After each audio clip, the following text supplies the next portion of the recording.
Padre Miguel, passo a dar início ao quarto áudio, dando continuidade ao tema que venho abordando, que é a sucessão apostólica, na sua interação e conexão com a Santa Tradição da Igreja, com o Mistério da Igreja e com o Santo Pentecostes. Logo, a sagração de um bispo é realizada por 2 ou 3 bispos que não agem individualmente ou pessoalmente, mas como participantes desta catolicidade da Igreja, e a realização ou a extensão da sucessão apostólica ocorre na catolicidade ininterrupta de toda a Igreja. A catolicidade não tem a ver com a territorialidade, com o território do planeta Terra, com a ecuménia, tem a ver, sim, com a manifestação e proclamação da plenitude da verdade revelada por Nosso Senhor Jesus Cristo, na Boa Nova e na Revelação, e nos ensinamentos, e na vida que viveu, e nos ensinamentos que nos transmitiu. Logo, a sucessão apostólica nunca pode ser separada ou divorciada do contexto orgânico da vida de toda a Igreja, embora tenha a sua própria raiz divina, como já mencionei antes. A sucessão apostólica toma raiz na Santíssima Trindade, porque o Pai enviou o Filho em seu nome.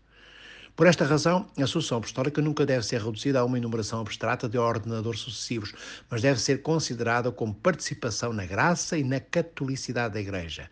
Logo, a sucessão apostólica não representa uma cadeia ou uma ordem de bispos autossuficientes, egocêntricos. A sucessão apostólica é um órgão e um sistema de unidade da Igreja. A sucessão apostólica, e perdoe-me referir sempre sucessão apostólica, mas é importante, porque é este o tema do qual estamos a falar, e é para enfatizar o quão relevante, crucial e necessária a sucessão apostólica é. Logo, a sucessão apostólica não é simplesmente uma sucessão de sagrações episcopais e de ordenações diaconais e presbiterais, mas ela está inseparavelmente ligada à tradição apostólica e ao Pentecostes. Se ligarmos a sucessão apostólica ao Pentecostes, temos que referir que a sucessão apostólica não deve ser separada nunca da tradição apostólica, e de facto nunca poderá sê-lo, pois esta tradição apostólica não é uma reminiscência histórica, nem é um museu do passado, mas é a memória viva e dinâmica da própria Igreja. É a sucessão apostólica transportando até nós esta santa tradição, diz-nos que esta santa tradição é, em primeiro lugar, uma corrente ininterrupta de vida espiritual, ou seja, da própria vida do Espírito Santo que procede do cenáculo. Logo, a fidelidade à tradição é igualmente uma participação no Pentecostes, e a tradição apostólica representa uma aplicação do Pentecostes. A tradição é o poder de ensinar, é o poder de confessar, de testemunhar e proclamar a profundidade da experiência da vida da Igreja, que permanece sempre a mesma e intacta. Portanto, o bispo ensina o povo e dá testemunho da experiência da Igreja e recebe esta autoridade de Cristo. Não recebe esta autoridade do seu rebanho. Esta autoridade, repito, é recebida pelo bispo diretamente de Cristo, do Senhor, que é a cabeça da Igreja. Logo, o Pentecostes é a vida da Igreja e toda a sua estrutura eclesial. Aqueles que permanecem na Igreja participam da experiência do Pentecostes. Todo o significado e grandeza da vida cristã reside na aquisição do Espírito Santo. Entramos por este meio e motivo e por este facto, sobretudo, em comunhão com o Espírito Santo, onde? Nos sacramentos da própria Igreja, e devemos esforçar-nos para sermos cheios do Espírito Santo na oração e na ação. Isto constitui o mistério da nossa vida interior, Padre Miguel. Mas mesmo nisso, pressupõe-se que pertencemos à Igreja e fazemos parte da sua própria vida. Quando a tradição apostólica é separada da continuidade da vida espiritual, ou seja, da vida onde o Espírito Santo está presente e se torna a vida de Deus em nós, então a sucessão apostólica não pode ser preservada.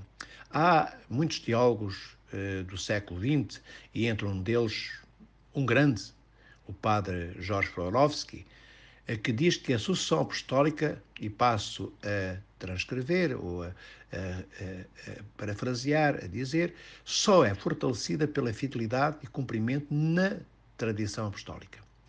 Na sua inseparabilidade reside a plenitude de Pentecostes.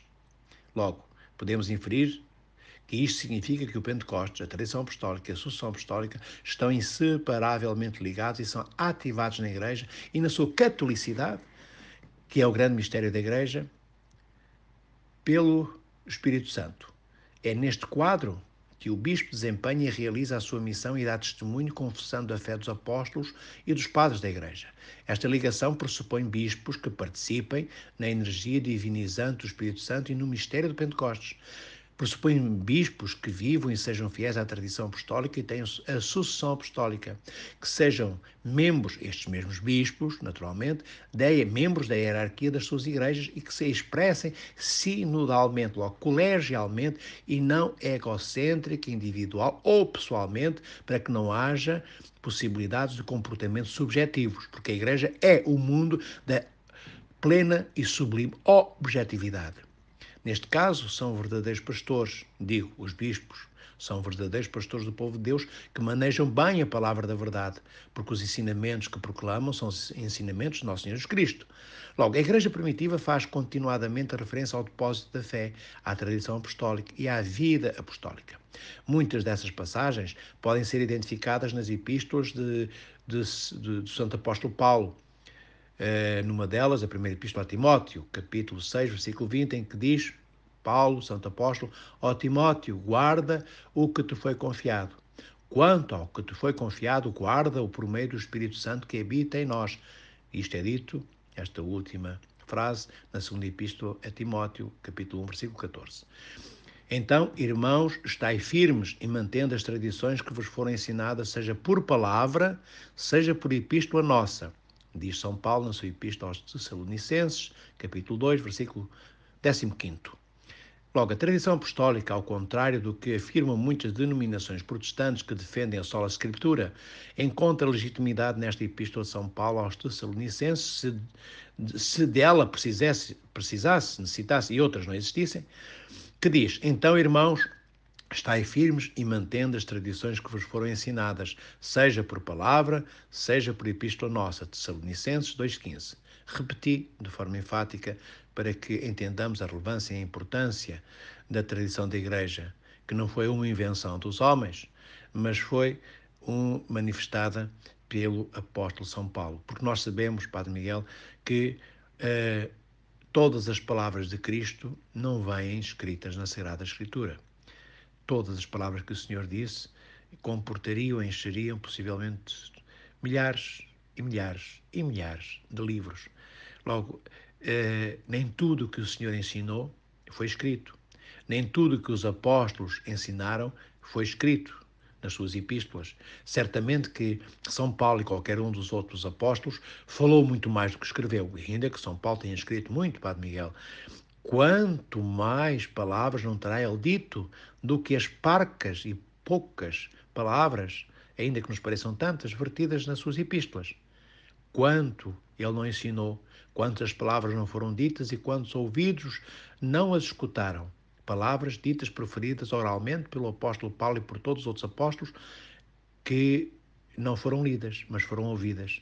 Ouvidas e postas em vida, em atos, por aqueles membros do seu povo, do povo de Nosso Senhor Jesus Cristo, das primeiras comunidades, não só as fundadas por São Paulo, mas pelos outros apóstolos e depois pelos bispos, seus sucessores. Logo, a tradição da Igreja é de importância vital e São Paulo diz-nos isso mesmo. Diz-nos isso mesmo, mantendo as tradições que vos foram ensinadas, seja por palavra, seja por epístola nossa. Tessalonicenses 2,15.